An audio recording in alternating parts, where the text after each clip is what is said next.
Hello बच्चों, मैं स्थित राठौर अपने YouTube चैनल मैथ्स में स्थित सर पर आप सभी बच्चों का स्वागत करता हूं। बच्चों, आज हम एक नया टॉपिक शुरू करने वाले हैं और वो टॉपिक है एज। ये टॉपिक आपके एग्जाम के लिए कहें तो सभी एग्जाम के लिए बहुत इंपॉर्टेंट है। आप जैसे इसको देख सकते हैं, SSC, bank, railway, police, air force, navy, TET, CTET, इन सभी एग्जामों के लिए ये टॉपिक आपका बहुत इंपॉर्टेंट है। और इसके अलावा ये टॉपिक इसलिए ज्यादा इंपॉर्टेंट बन जाता है क्योंकि ये मैथ के अलावा आपका रीजनिंग में भी पूछा जाता है। अगर आप देखेंगे तो आपको रीजनिंग की किताबों में भी ये टॉपिक आपको देखने को मिल जाएगा। इसलिए इस टॉपिक को बहुत ध्यान से समझना और एक एक सवाल को बहुत ध्यान से पढ़ना। हाँ तो बच्चों, सबसे पहले मैं आपको एज का थोड़ा सा कॉन्सेप्ट बता देता हूँ, इसके बाद फिर आपको क्वेश्चन बताता हूँ। देखो, सबसे पहले तो एक चीज समझ लीजिएगा, एज में जो सबसे ज्यादा पूछे जाने वाले प्रश्न है, सबसे पहले मैं उनके बारे में आपको कॉन्सेप्ट समझा देता हूँ। देखिएगा, यहाँ पे मैं एक एग्जांपल उठाता हूँ। एक पिता और एक पुत्र की एक कहानी मैं आपको सुनाऊंगा। इस कहानी को बड़े मन से आप लोग समझिए। अगर आपको ये कहानी बड़े अच्छे तरीके से समझ में आ गई तो ये समझ लीजिएगा कि एज का 70% पार्ट आप बड़े आराम से समझ जाओगे। जरा ध्यान दीजिए। जैसे हम यहाँ पर बेटा एक कहानी में ये बताने वाले हैं कि एक पिता जो है वो 21 वर्ष का है। एक पिता 21 वर्ष का है और इसका बेटा 1 वर्ष का है। अब आप दिमाग लगाइएगा, जैसे मैं अगर आपसे इस समय पूछूं, इस कहानी में पिता 21 वर्ष का है और पुत्र 1 वर्ष का है। अगर मैं आपसे ये कहूं कि बेटा आप ये मुझे बताओ कि ये पिता अपने बेटे से कितने गुना है, तो ये बताओ पिता अपने बेटे से कै गुना है? 21 गुना। तो कहने का मतलब यहाँ पे अगर मैं आपसे पिता और पुत्र का अनुपात बनाने के लिए बोलूं तो आप पिता और पुत्र का अनुपात मुझे क्या बना के दोगे? यहाँ पे 21:1। ठीक है बच्चों, समझ आ गया होगा। अब जैसे मान लीजिएगा, थोड़ी देर के लिए ये सोचिएगा कि 4 साल बाद क्या होगा। अगर 4 साल बाद की कंडीशन हम देखें तो 4 वर्ष बाद दोनों लोग 4-4 साल बड़े हो जाएंगे ना। 4 साल पिताजी बड़े हो गए तो 4 साल बाद पिताजी हो गए 25 वर्ष के और 4 साल बाद लड़का हो गया 5 वर्ष का। अच्छा ये बताओ, अगर हम 4 साल बाद की बात करें तो 4 साल बाद आप देखेंगे कि पिता 25 का है, लड़का 5 का है। लेकिन बताओ, इस स्थिति को देखते हुए अगर मैं आपसे ये पूछ दूं कि बताओ बच्चों, पिता अपने बेटे से कै गुना है, तो ये देखो 5 से 25 कै गुना होता है? 5 गुना होता है। तो इसका मतलब आप ये भी कह सकते हो कि यहाँ पे इस समय पिता और पुत्र का अनुपात बेटा क्या है? 5:1। ठीक, चलो सर 5 साल और बीते, 5 साल और बीते। अब जैसे 5 साल और बीत जाएंगे तो 5-5 साल दोनों लोग बड़े होंगे ना भैया। जैसे कि एक चीज समझ लीजिएगा, कभी कोई ऐसा नहीं हो सकता है कि मान लो 5 साल बीते और 5 साल बाद पापा बड़े हो गए और लड़का मना कर दे कि नहीं हम तो पापा नहीं बड़े होंगे। तो ऐसा तो संभव है नहीं, बड़ा दोनों को ही होना पड़ेगा।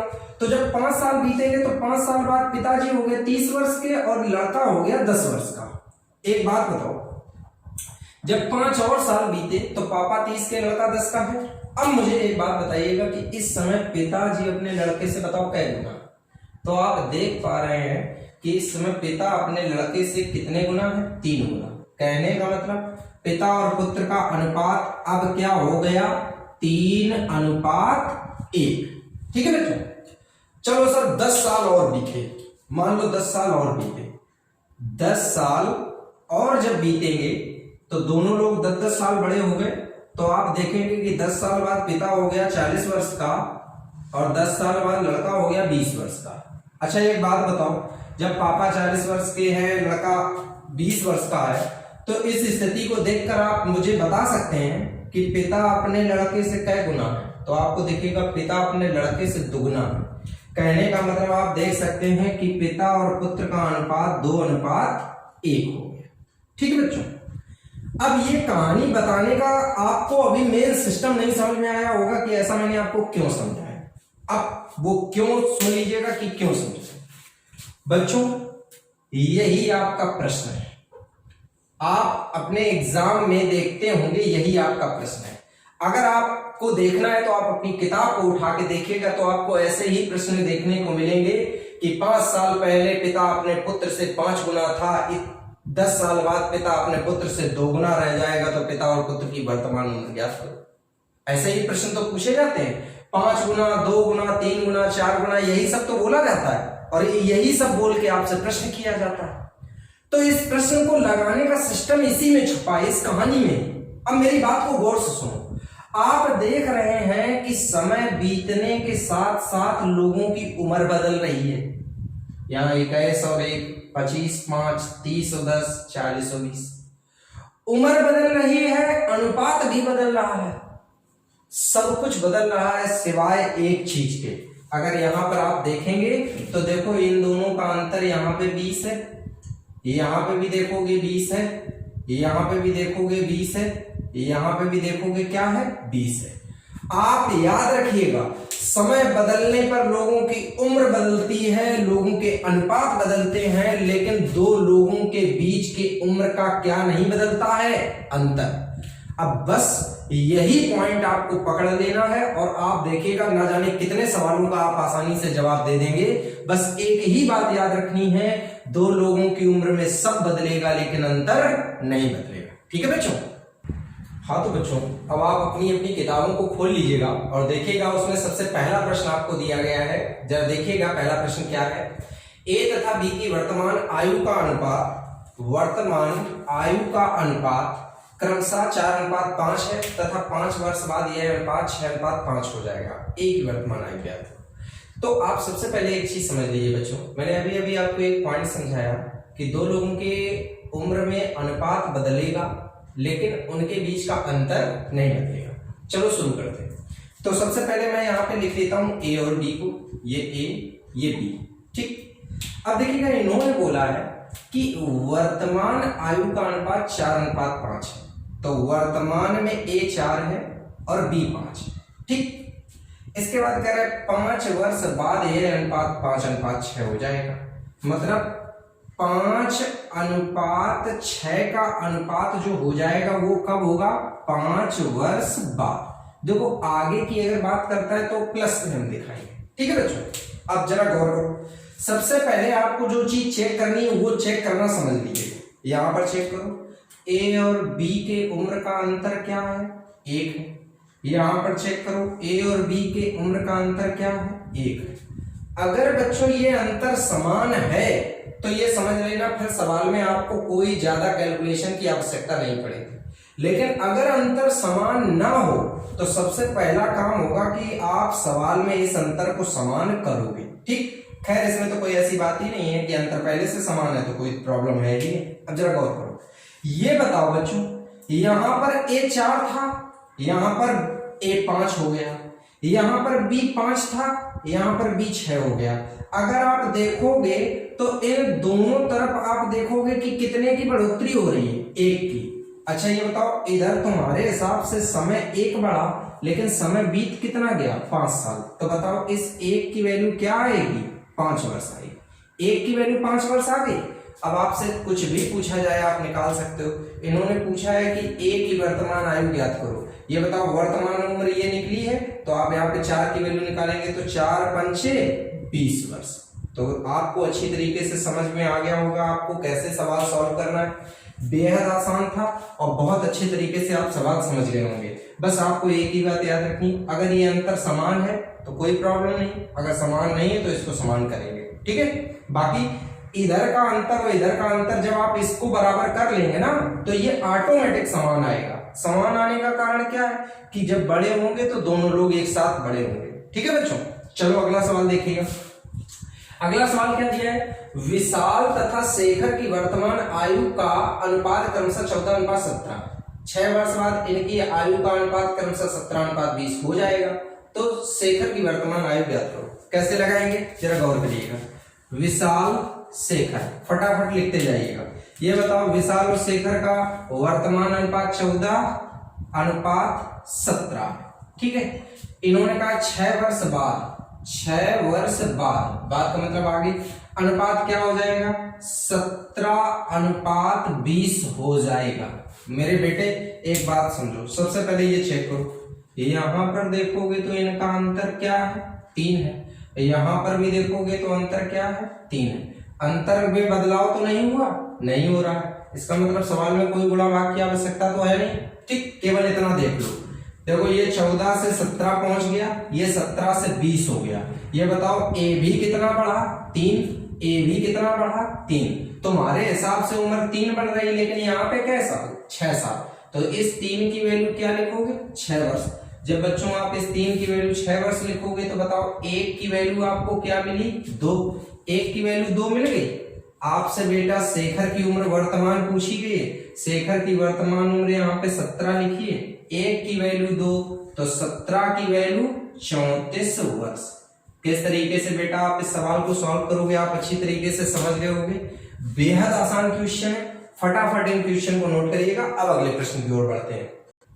हाँ तो बच्चों अब जरा तीसरा प्रश्न देखिएगा। कहा गया है कि मीरा तथा प्रिया की वर्तमान आयु का अनुपात 3:4 है। तो सबसे पहले तो यहाँ पे ये मीरा और ये प्रिया, ठीक, इनकी वर्तमान उम्र का अनुपात बच्चों दिया गया है 3:4। लिख लीजिएगा बड़े आराम से, 3:4। ठीक, अब बोला गया बच्चों 10 वर्ष पूर्व इनकी आयु का अनुपात 4:7 था। कहने का मतलब अब जो बात की जा रही है वो 10 साल पूर्व मतलब पीछे की जा रही है। 10 साल पहले इनकी उम्र का अनुपात 4:7 था। अब मेरी बात को बड़े गौर से आपको समझना है। मैंने आपसे यही सजेशन दिया था सबसे पहले सवाल से। मैं आपको बता रहा हूं 2 लोगों की उम्र में सब बदलेगा, लेकिन बच्चों क्या नहीं बदलेगा? अंतर नहीं बदलेगा। आप जरा यहां चेक करो, यहां पर अंतर आपको क्या दिख रहा है? 1। और बेटा यहाँ पे अंतर चेक करो, यहाँ अंतर क्या दिख रहा है? 3। क्या बच्चों आपका ये अंतर समान है? अगर समान नहीं है तो सबसे पहले इस अंतर को समान करिएगा। अगर आप अंतर को समान करेंगे तो ऊपर आपको किससे गुणा करना पड़ेगा? 3 से। तो यहाँ पर आपको 3 से गुणा करना, यहाँ पर भी 3 से गुणा करना, यहाँ पर भी 3 से गुणा कर लिए। ठीक, अब देखो वर्तमान में यहाँ पे मीरा कितना हो गई? 9 हो गई, और वर्तमान में प्रिया कितना हो गई? 12। और यहां पर देखिएगा आपको कह रहा है 10 साल पहले इनका अनुपात क्या है? 4:7। अच्छा जरा गौर करिए, जब आप समय में पीछे वापस जाएंगे तो देखो 9 वाले आदमी को अगर आप 4 पे ले जा रहे हो तो बताओ आप कितना पीछे गए? 5। यहां पर भी देख सकते हो। 12 वाले आदमी को 7 पर ले गए तो कितना पीछे गए? 5। आप दोनों ओर 5 पीछे जा रहे हो, लेकिन समय कै साल पीछे है? 10 साल। तो बताओ बच्चों इस 5 की वैल्यू क्या आएगी? 10। जब 5 की वैल्यू 10 आएगी तो बेटा आपको 1 की वैल्यू क्या मिली? 2। 1 की वैल्यू 2 मिली। अब आपसे किसी की भी उम्र पूछी है तुरंत बता सकते हैं। फिलहाल यहाँ पे मीरा की उम्र का जिक्र कर रहे हैं तो यहाँ पे 9 की वैल्यू आप निकालिएगा। तो जब 9 की वैल्यू निकालेंगे तो 9 दूनी 18 वर्ष। लेकिन रुक जाइएगा, गौर करो, ये जो 18 वर्ष आपने उम्र निकाली है मीरा की, वो तो वर्तमान उम्र आपने निकाली है। लेकिन प्रश्न किया गया है कि 5 वर्ष बाद मीरा की उम्र क्या होगी। अगर 5 वर्ष बाद की उम्र पूछ रहा है तो इसमें तुरंत कितना जोड़ दो? 5। 18 5 23 वर्ष। मीरा की उम्र 5 साल बाद कितनी होगी? 23। ये आपका क्या हो गया? आंसर। ठीक है बच्चों, अब जरा अगला सवाल देखिएगा। सेम पैटर्न से ये भी लगेगा सवाल, जरा गौर करिएगा। जब आप ये काम स्पीड में करने लगेंगे तो बहुत आराम से सवाल हो जाएंगे आपसे। यहाँ पर देखो क्या बोला, ए तथा बी कर 7 वर्ष पूर्व ए और बी की आयु का अनुपात 4:5 था। देखो अब बहुत ध्यान से समझना, ए और बी की उम्र का अनुपात 4:5 था। कब था? 7 साल पहले। 7 साल पहले। ठीक, लिखा 7 साल बाद इनकी आयु का अनुपात 5:6 होगा। 5:6 का अनुपात कब होगा? 7 साल बाद। ठीक है बच्चों, अब जरा गौर करो। सबसे पहले यहां पर फटाफट चेक करो, अंतर 1 अंतर 1। इसका मतलब सवाल में कोई बड़ा वाक्य तुमको जरूरत नहीं। अब सिर्फ तुम इतना देखो कि यहां पर ये 5 था, यहां पर ये 6 होगा। कितना बड़ा होगा? 1 बड़ा होगा। यहां पर a कितना था? 4 था। यहां कितना हो जाएगा? 5 हो जाएगा। कितना बड़ा होगा? 1 बड़ा। तुम्हारे हिसाब से दोनों तरफ 1 बड़ा होगा, लेकिन गौर करो तुम 7 साल पीछे थे और यहाँ 7 साल आगे निकल गए। तो कुल मिला के अगर आप देखोगे तो 7 साल पीछे से 7 साल आगे जाने में तुम 14 साल चले। तो यहाँ पर बच्चों तुम्हारी 1 की वैल्यू कितनी आ गई? 14। अब 1 की वैल्यू आपको 14 मिल गई। अब आप यहाँ पे उम्र सबकी लिख सकते हो, चाहे जहां पे गुणा कर लो। यहाँ पर देखो 14 चौको 56 वर्ष, ये 56 वर्ष A की उम्र निकली और 14 पंचे 70 वर्ष, 70 वर्ष B की उम्र निकली। लेकिन गौर करो मेरे भाई, बहुत ध्यान से समझो, यहीं पे तो बच्चों से गलतियां होती हैं। ये जो 56 वर्ष और 70 वर्ष आपने जो उम्र निकाली है A और B की, वो उम्र 7 साल पहले की निकली, क्योंकि ये 7 साल पहले का अनुपात है, तो 7 साल पहले की उम्र निकली। अच्छा बच्चों, अगर आप ये सोच रहे हो कि सर हम नीचे नहीं गुणा कर सकते, बिल्कुल कर सकते हो। अगर आपने नीचे गुणा किया तो बच्चों ये उम्र आपकी कब की निकलेगी? 7 साल आगे की निकलेगी। तो गुणा कहीं पे भी करो, कोई दिक्कत नहीं। मेन आप जो सवाल है वो समझो। 56 वर्ष और 70 वर्ष जो A और B की उम्र निकली वो 7 साल पहले की उम्र है, और हमसे पूछा है B की वर्तमान उम्र कितनी है। तो ये बताओ 70 साल का B कब था? 7 साल पहले। तो B की अगर मैं आपसे वर्तमान उम्र पूछूं तो 70 प्लस 7 मतलब कितने वर्ष? 70 वर्ष। तो कैसे आप यहाँ पर आयु बताएंगे? आपको अच्छी तरीके से क्लियर हो गया होगा। बहुत अच्छे तरीके से एक एक सवाल का सॉल्यूशन समझिएगा, फिर उसको नोट करिएगा। अब अगला प्रश्न देखिए। हाँ तो बच्चों, अब जरा देखिएगा प्रश्न नंबर 5 कैसे करेंगे। लिखा है अंजू तथा संध्या की वर्तमान आयु का अनुपात 13:17, ये वर्तमान अनुपात है।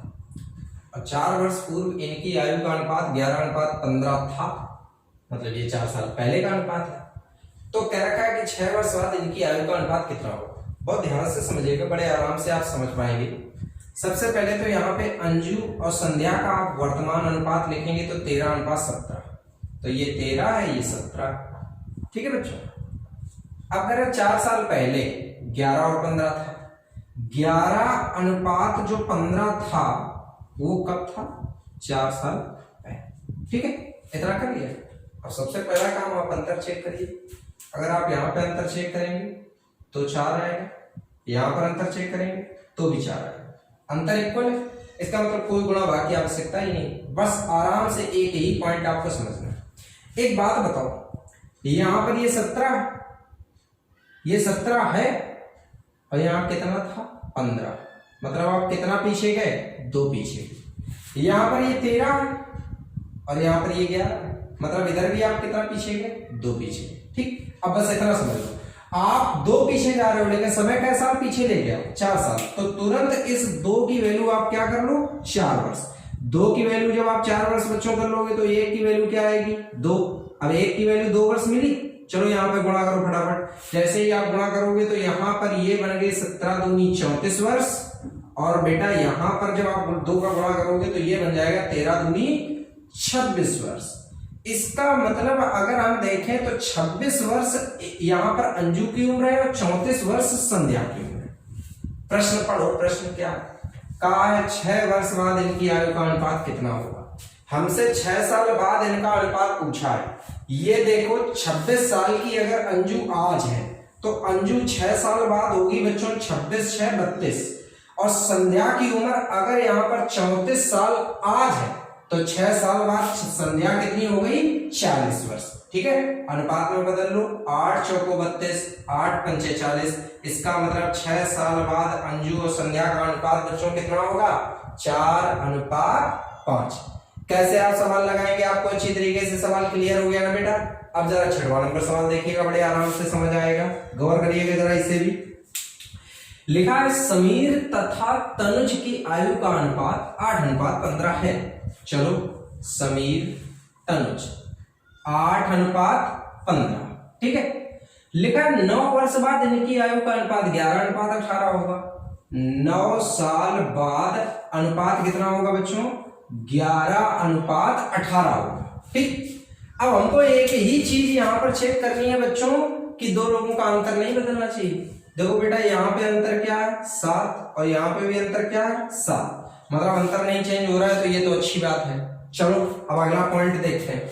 ये बताओ यहाँ पर अगर तनुज 15 है और यहाँ पर देखोगे तो 18 है, तो कितना पीछे गया? 3 पीछे। ठीक, सॉरी कितना आगे गए? 3 आगे गए। और यहाँ पे देखो, यहाँ पर अगर देखें तो समीर 8 है और यहाँ पे कितना है? 11 है, तो समीर कितना बड़ा हुआ? 3 बड़ा हुआ। देखो आपके हिसाब से दोनों की उम्र 3-3 साल बड़ी हुई, लेकिन समय के साल आगे निकल गए, 9 साल। तो इस 3 की वैल्यू तुरंत कितने?